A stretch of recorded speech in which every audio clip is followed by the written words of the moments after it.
often we have to drill holes through pieces of wood and we want it to be perfectly perpendicular or square to the face that we're drilling into, and inevitably it goes slightly askew. We might need it for doorknobs, for handles of some kind on a piece of furniture we've just made. I'm going to show you how I use a simple guide. I'm going to make the guide and show you what I do.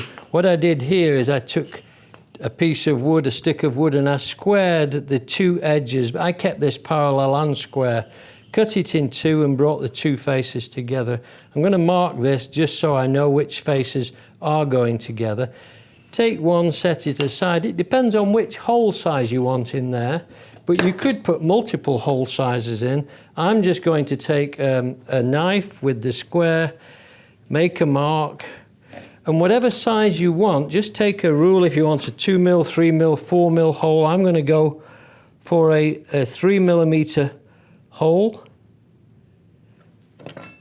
Get a parallel knife wall to it. So I've got my two knife walls. You can come up onto the edges if you want to. You probably don't really need to, but it will give you a start and stop place for the next mark that we're going to put on there, which is going to be 3 millimeters again from that face that we have these two knife walls on. So here I'm going to take the rule, measure in from the edge 3 millimeters, and pull the wall across, flip over. You can use a marking gauge for this too if you want supreme accuracy, but this is accurate. This is because I'm going with my knife and I'm going over a 3 millimeter distance.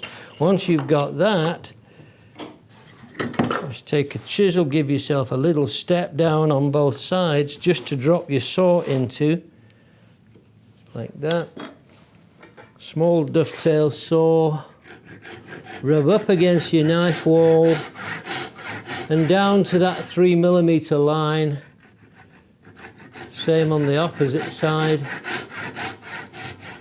Now I have a very, very fine chisel that will go in between there. I'm going to go right into that knife wall that I made and just pop it with the chisel. Turn it round. Now if you haven't got a chisel, I would just go with the point of something like this. This is just an awl, and pop it with the point of the awl, and that will get you where you need to be. So I'm just going to pair cut the bulk of this waste out.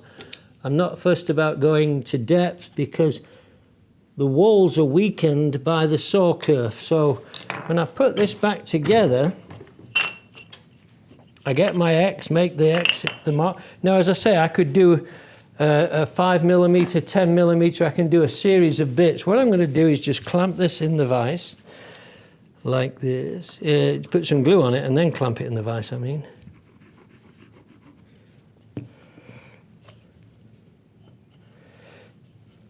Oops, wrong face.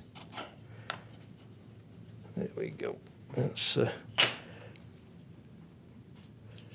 so bring the edges together.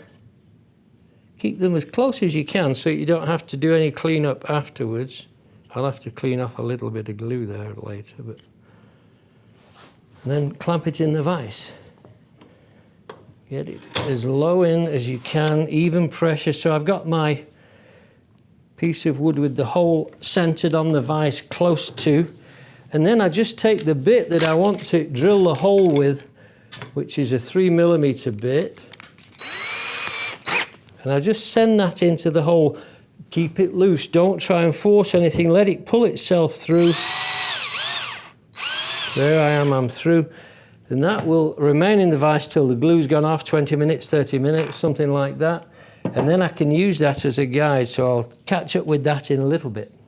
Once you've got to this stage, it's a breeze. You just slip in the 3 millimeter drill bit and then drill into the hole, which we already did, but there might be some more squeeze out from the glue. Insert it, just let it take its path. Don't force it in any one direction or the other.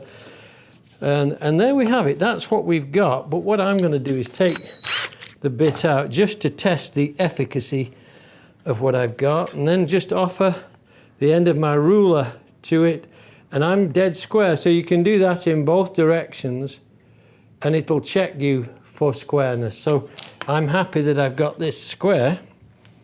So let's put it back in and show you how we use this, because I think this is real value.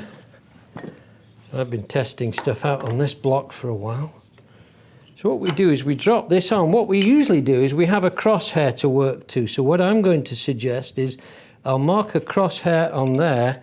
Then what I'm going to do is just take the point of an awl, like that. Take the bit and put it into the awl mark and just drill it ever so slightly. Take the bit, pass it through the guide, put it onto the hole and slide it down. Now we've got it there. You can clamp this if you want to, if you feel better, but take this now, start drilling. Now I've got a good inch of hole there, so that's given me some depth. Go down to the bottom and drill, and that hole will guide you. The neat thing about this is now you've got a hole that works as a pilot.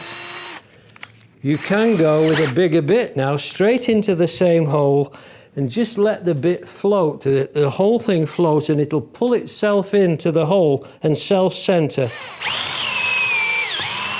There we have it. And so you can go bigger and bigger. You can use the same hole if you want to. If you just go from the first level bit, you can go with the bracing bit. But to use that, you need another kind of a guide, and that's what this one is. If I wanted to drill a hole here, start the bit, drop it onto the wood, clamp this in or hold it in place. You need both hands for this kind of brace. Just swing it and you've got the brace and bit hole going in as well. So this one is the simplest guide to make. Square across, parallel to a face, make sure everything is square, chisel out or cut out the corner, drop it onto the wood and you're ready to go. You could use this on a wall like this if you wanted to drill square into a wall or a post or something like that. It works for a variety of things. So there's a couple of ideas that will help you get square holes into your pieces of wood.